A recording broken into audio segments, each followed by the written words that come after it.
चलिए रुक करते हैं अगली खबर का। दिल्ली विश्वविद्यालय के रामजस कॉलेज में शुरू हुआ विवाद थमने का नाम नहीं ले रहा है। पहले ये विवाद सिर्फ छात्र संगठनों के बीच था, लेकिन आतंकी हमले में शहीद जवान की बेटी के इस जंग में कूदने के बाद मामला और गर्मा गया है। अब धीरे धीरे मशहूर हस्तियां भी इस जंग में उतरती जा रही हैं। कॉलेज की ये जंग अब कथित देशभक्ति और आजादी के बीच की जंग बन गई है। वीरेंद्र सहवाग के बाद पहलवान योगेश्वर दत्त, रेसलर गीता फोगट, गीतकार और शायर जावेद अख्तर और एक्टर अनुपम खेर इस जंग में अब ट्विटर के जरिए कूद पड़े हैं और एक के बाद एक तमाम ये फिल्मी हस्तियां एक के बाद एक ट्विटर से एक दूसरे को वार और पलटवार करने में लगी हुई हैं। अनुपम खेर ने ट्वीट करके इस जंग में किस तरह से अपनी एंट्री की है वो भी आपको बता देते हैं। अनुपम खेर ने क्या कहा है? असहिष्णु गैंग की वापसी हो गई है, चेहरे वही हैं, बस स्लोगन अलग है। तो अनुपम खेर भी इस जंग में आ गए हैं। इससे पहले आपको बता दें योगेश्वर दत्त ने क्या कहा था? जावेद जी, आपने कविता कहानी की रचना की है तो हमने भी कुछ कारनामे कम नहीं किए हैं। छोटा ही सही भारत के लिए विश्व पटल पर इतिहास रचा है।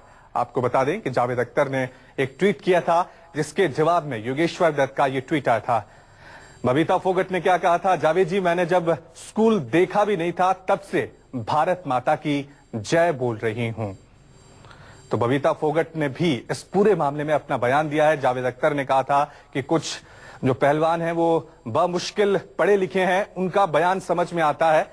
उसके बाद लगातार पहलवानों ने भी अब पलटवार कर दिया है जावेद अख्तर पर। अब आपको बता देते हैं जावेद अख्तर ने इस पूरे मामले में क्या कहा था। यदि कोई बेहद कम पढ़ा लिखा खिलाड़ी या फिर पहलवान इस पूरे मामले में बयान देता है तो समझ आता है, एक शहीद की शांतिप्रिय बेटी को ट्रोल करता है तो ये बड़ी आसानी से समझा जा सकता है, लेकिन कुछ पढ़े लिखे लोगों को क्या हो गया है। इसके अलावा उन्होंने ये भी कहा था कि मंत्री जी, मैं जानता हूं कि आपका दिमाग कौन प्रदूषित कर रहा है।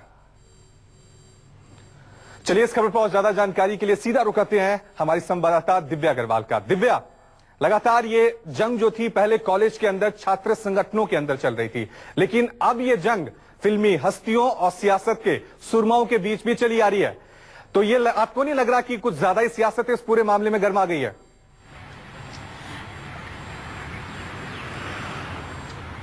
बिल्कुल बिल्कुल रवि, यही दिख रहा है क्योंकि दिल्ली विश्वविद्यालय में आपसी छात्रों का मामला था। दो छात्र गुटों में झड़प हुई थी, यानी छात्रों का एक मामला था, लेकिन छात्र राजनीति से अब ये मामला दूर केंद्र की राजनीति तक पहुंच गया है। और इस मामले का अंदाजा इसी बात से लगाया जा सकता है कि कल गृह मंत्रालय की संसद की स्थायी समिति ने पुलिस कमिश्नर से पूरी मामले की रिपोर्ट मांगी है और हर उस पहलू पर गौर किया गया है जिसमें गुरमेहर कौर को जो रेप की धमकी मिली थी सोशल मीडिया पर, उस पर भी हर एक बात पर पुलिस कमिश्नर से रिपोर्ट मांगी गई और जो लगातार जो दोनों गुटों के बीच में झड़प हुई थी रामजस कॉलेज के बाहर, उस पूरे मामले पर भी रिपोर्ट मांगी गई। लगातार राजनाथ सिंह जो है वो पुलिस कमिश्नर के संपर्क में है। पुलिस को संयम बनाए रखने की जो है वो बातें की जा रही है, यानी केंद्र सरकार जो है वो लगातार इस पूरे मामले पर पुलिस कमिश्नर से संपर्क कर रही है। साफ है कि छात्र राजनीति से ये मामला पूरी तरह बाहर निकलकर केंद्र की राजनीति तक पहुंच गया है और नेता हो या फिर अभिनेता, वो